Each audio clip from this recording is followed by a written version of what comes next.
Okay, everybody, this is G from the SITRET podcast, and today we're trying something new on our Facebook page, and we are going to start doing some little hobbying and painting and different things related to modern miniature wargaming and modern wargaming in general. And here at the workbench, I have a miniature from SASM, that's Special Artisan Service Miniatures. I've already primed it. I've given it a little bit of wash. I know a little bit hard to see under the camera. I'm trying to get the lights to work a little bit better for you. Let's see if I can bring in some more light for you.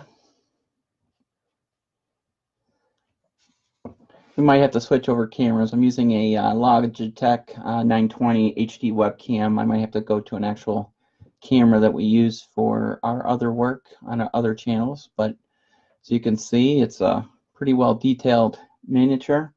I've based it in an Army painter. I'll grab the paint here for you. And we gave it some Army green and a little bit of elf green. I have a myriad of paints that we use here on the workbench. I'll give you a quick scan here. As you can see, here are some of the paints we use. And there's the SOC-R boat itself.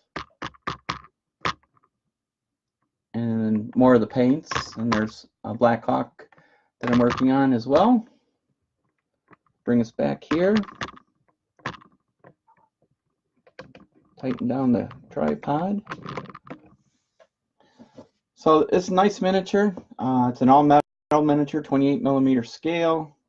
Didn't have a lot of cleanup. There was some here and there, some flashing that we had to clean up, but not terribly. I'm using under a high intensity HD LED light. It's actually an aquarium light that we had on our reef tank. When we got rid of the reef tank, it makes an excellent hobby light. I can change intensity, I can change coloring depending on what I'm painting. So you can see what's going on under different lighting. So the question became, as I'm painting this, how do I want to go about this? What kind of uniform do I want to go with? And things like that. I do use a wet palette. Let me get that out of the way here. Get that out of the way here. I do use a wet palette. And it's still pretty wet. And actually some of the paints are still wet. And I haven't used this in several weeks. So if you like to save your paints to continue a project, I definitely recommend a wet palette. Now everybody has different preferences in brushes as well. And my preference in brushes is we use, you can almost say they're kind of like our official supplier here at SITREP, at least in the Chicagoland studio. And we use Games and Gears brushes. I have numerous sets here. This is the Adepticon Masters that we got last year. That's a 1, 2, and a 3 brush. I use those as general purpose brushes. And then if you're looking for a good just set of hobby starter brushes, there is this set. And no, they're not paying us. They do. Sam over at Games and Gears is a wonderful person, and every time we see him, he's got, here, try these brushes. So you have a nice set of hobby brushes as well. These are synthetics. You got a wash, a detail. You've got a just general purpose detail brush and a large brush. Very nice brushes. Can't recommend them enough. Okay, so the question is what do we do? Do I go with a multicam? Do I go with an ECU?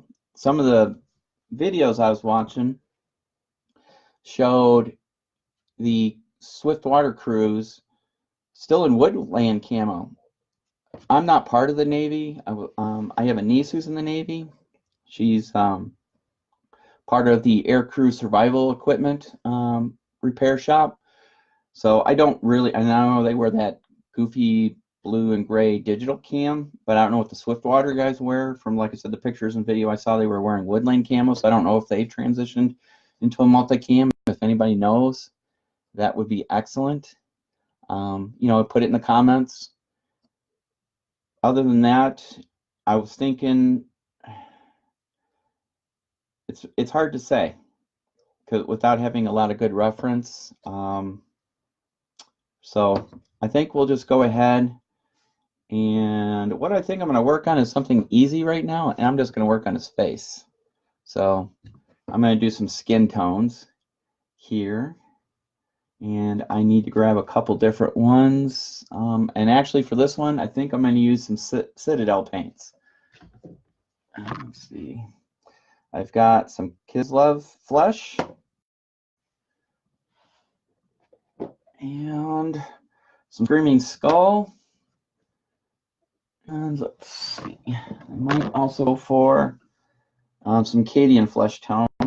And to tone it down, I might go with some kind of wash. I don't know as of yet. So I'm going to grab my number 1 brush here. And I'm going to go ahead and get it wet. Now, where do paper towels go? Okie dokie. Well, all right, I've got an old one here I'll use. So I'm going to start with a dark tone layer. So I'm going to go with the Cadian Flesh tone. Even though it says it's a layer, oh goodness, that really needs to be shaken up. I'm going to go ahead and shake that. I do have a paint shaker here on the workbench that we use, but it creates a lot of noise and vibration with the camera. It might be just a little too much. I should have pre-done this, but this is a test video. And at any time you guys have any comments, suggestions, anything like that, please let us know. We are going to start doing this on a regular basis, maybe once a week or so. I think we're ready to expand upon what we're doing. All right, so I've got a little bit of that. I'm going to grab a nice dollop, put it on my wet palette, close that up tight. I'm not a big fan of the Citadel paints, especially their pots. Never truly liked them. I prefer dropper bottles myself, but use what you got. Thin that out. Remember, layers, thin layers. You want it to the consistency of almost like skim milk. Okay, and because I'm getting old and I'm doing fine details, I have one of those good old hobby magnifiers to help me out. And let me see if I can get a good spot here for you.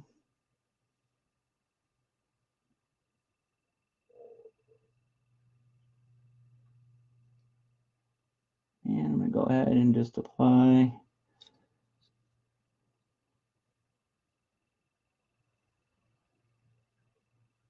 my flesh tones.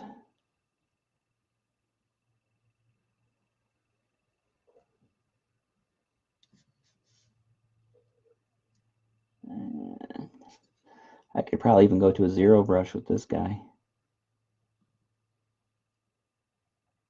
Yeah.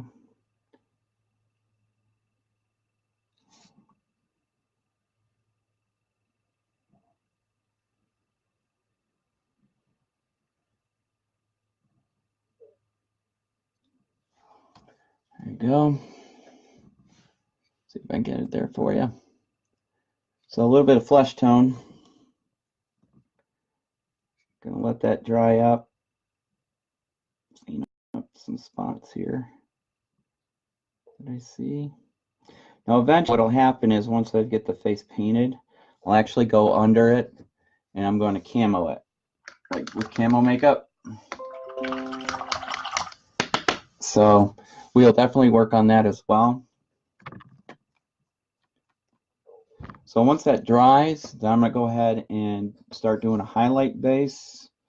I'm probably going to use the Kislev Flesh. Get that going here.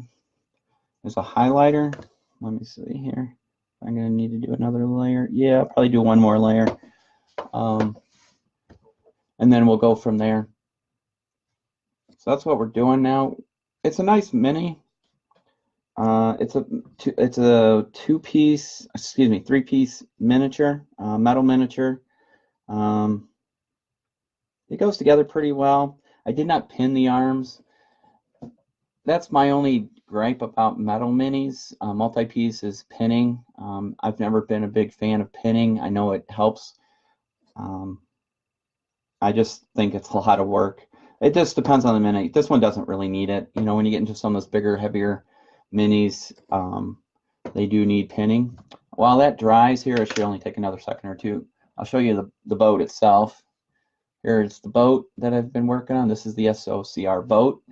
And you can see the striped camo. That came right off a picture. I airbrushed that, and then I washed it down with some Nuln oil, I believe. I'll start weathering it a little bit. I'll give it some edges, but honestly, it's an aluminum boat, and for the most part, they kept them in pretty good condition, obviously. But we'll put a little bit of wear and tear on it. And then I've got to weather up the weapons. You had two miniguns up front here. You have double M6, 249s. These are 249s, M60s. I'm dating myself. My only gripe with these was the barrels are so fragile. They bend so easy. So you got to be very careful with those. As you can see how that bent.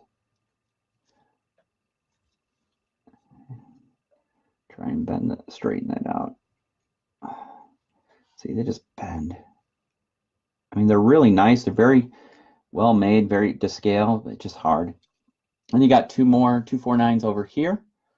And then on the back, it's supposed to be a 50 cal. It looks like another 249 actually, but it should be a 50 cal. And also, I don't know, it's hard to see in the video, but what I did is I based them.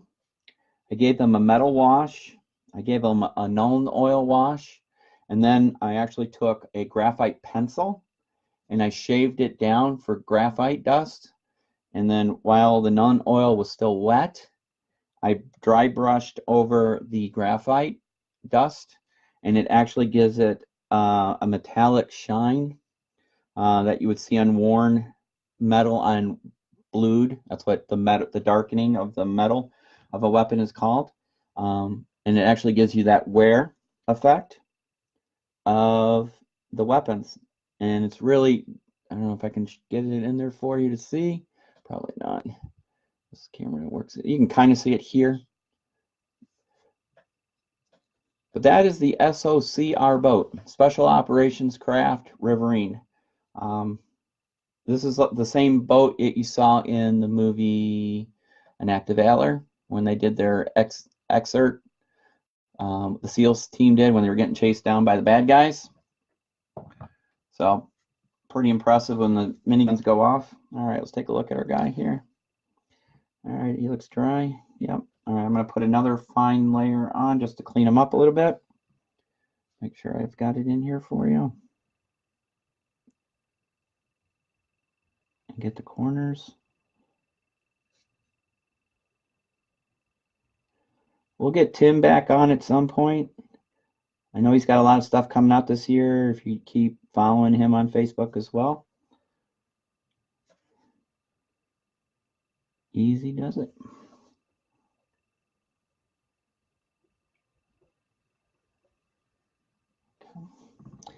And just touching up little areas here and there. Yeah, we'll have to touch that up. Touch that up. Now remember, you start thinking about highlighting and shading your guy, where the highlights are going to go, where the shading is going to go. So we'll move on to our next lighter color.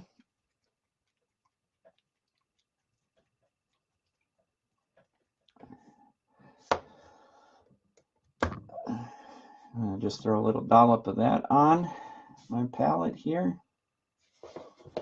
Don't need a lot.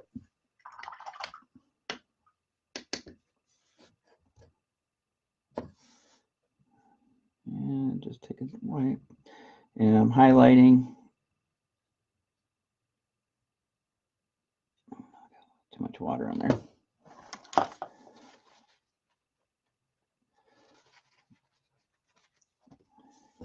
watch your water ratio.